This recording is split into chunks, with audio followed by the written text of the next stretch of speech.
काहिल गधा। पुराने जमाने की बात है, एक ताजिर था जो शहर से दूर एक गांव में रहता था। वो तिजारत के लिए रोजाना शहर जाता और मुख्तलिफ अशिया की खरीदो फरोख्त किया करता। तिजारत करने के लिए उसके पास एक गधा था। वो गधे पर सामान लाद कर रोजाना शहर जाया करता। ताजिर अपने गधे की बहुत अच्छे तरीके से देखभाल करता, उसकी खुराक का बहुत ख्याल रखता, उसे वक्त पर चारा डालता और पानी पिलाता, क्योंकि ताजिर को पता था कि उसकी तिजारत के लिए इस गधे की बहुत जरूरत है। गधा बहुत सेहतमंद था। ताजिर बहुत सारा सामान एक साथ गधे पर लाद कर फरोख्त के लिए शहर ले जाता, लेकिन उसका गधा बहुत कामचोर और आलसी था। उसको भागना दौड़ना, खाना पीना बहुत पसंद था। ओह, आज फिर शहर जाना पड़ेगा। मुझे हमेशा छुट्टियां क्यों नहीं हो जाती?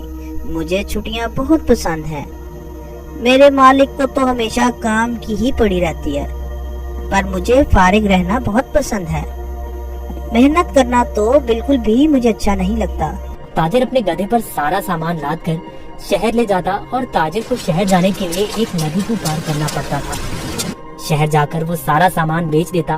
ताजिर को हर रोज बाजार की मांग के मुताबिक अशिया की तिजारत करनी पड़ती थी। कभी कपास तो कभी नमक, कभी सब्जियां तो कभी फल।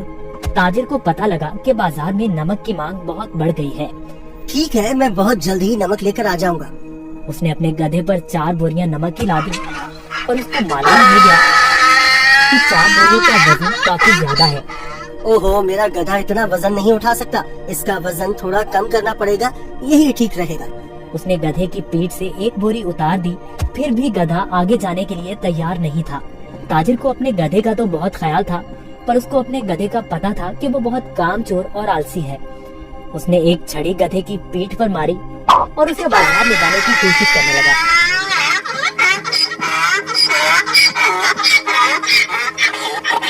चलो, मुझे पता है तुम बहुत आलसी हो। तुम्हें शहर जाना बहुत जरूरी है, क्योंकि बाजार में इस वक्त नमक की बहुत मांग है।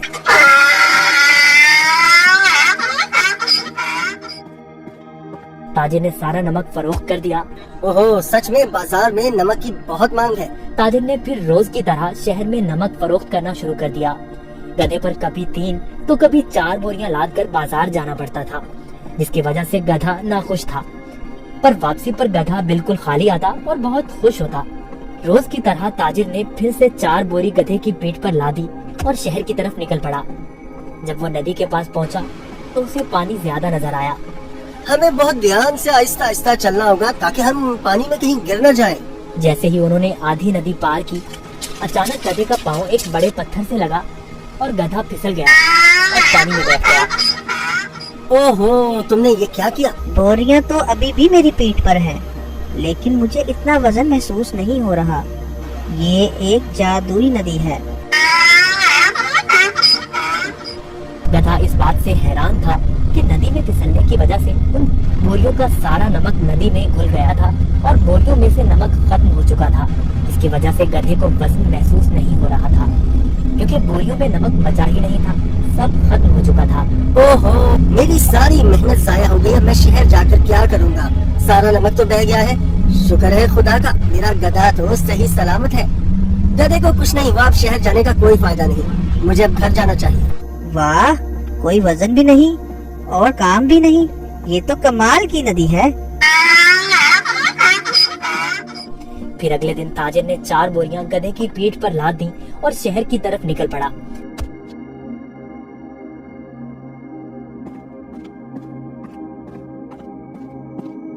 आहा, कल का दिन कितना अच्छा था। कोई काम भी नहीं करना पड़ा था। आज मुझे फिर काम करना पड़ रहा है।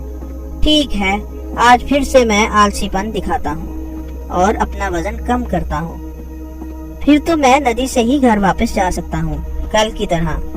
वो एक जादुई नदी है जो मेरा वजन कम कर देती है। वो कल की तरह आज भी मेरी मदद करेगी। ताजिर उस दिन गधे की चालाकी से बिल्कुल बेखबर था। रोज की तरह ताजिर अपने गधे के साथ इस नदी के पास पहुंचा तो गधा ताजिर से पहले ही इस नदी की तरफ जाने लगा। ताजिर ने उसे रोका। रुको रुको। गधा फिर से नदी में फिसल गया जहाँ वो पहली बार फिसला था। ओहो, तुमने क्या किया? काहे गधे, जल्दी से बाहर आओ। लेकिन बहुत देर हो चुकी थी। बोरियों का सारा नमक नदी में घुल गया। गधे को अब कोई वजन महसूस नहीं हो रहा था। वाह, ये हुई ना बात, कोई वजन भी नहीं और काम भी नहीं। ये दोबारा कैसे? जरा सोचता हूँ, ये जानबूझकर मेरे साथ कहीं चालाकी तो नहीं कर रहा। ओह काहिल गधे, मैंने तुम्हारा इतना ख्याल रखा और तुमने मेरे साथ क्या किया? इसे घर वापस ले जाता हूँ, मुझे पता है। अब देखो मैं तुम्हें कैसे सबक सिखाता हूँ। गधे ने सोचा, मैंने काम चोरी का ये अच्छा तरीका ढूंढा है, पर ताजिर का तो आज कुछ और ही जहन था। अगले रोज ताजिर ने गधे की पीठ पर 6 बोरियां रुई की लाद दी, लेकिन गधे को थोड़ा सा भी वजन महसूस न हुआ। ओहो, इतनी ज्यादा बोरियां? कोई मसला ही नहीं। शहर तक जाना किसने है? इस जादुई नदी तक तो जाना है बस। और वो शहर की तरफ जाने लगे। जब वो नदी के पास पहुँचे तो अचानक से गधा नदी पार करने लगा और उसी जगह पर फिसला जहाँ वो पहले फिसलता था। ताजिर बाहर खड़ा होकर ये सब मंजर देख रहा था। ओहो, ये मेरी पीठ पर इतना वजन कहाँ से आ गया?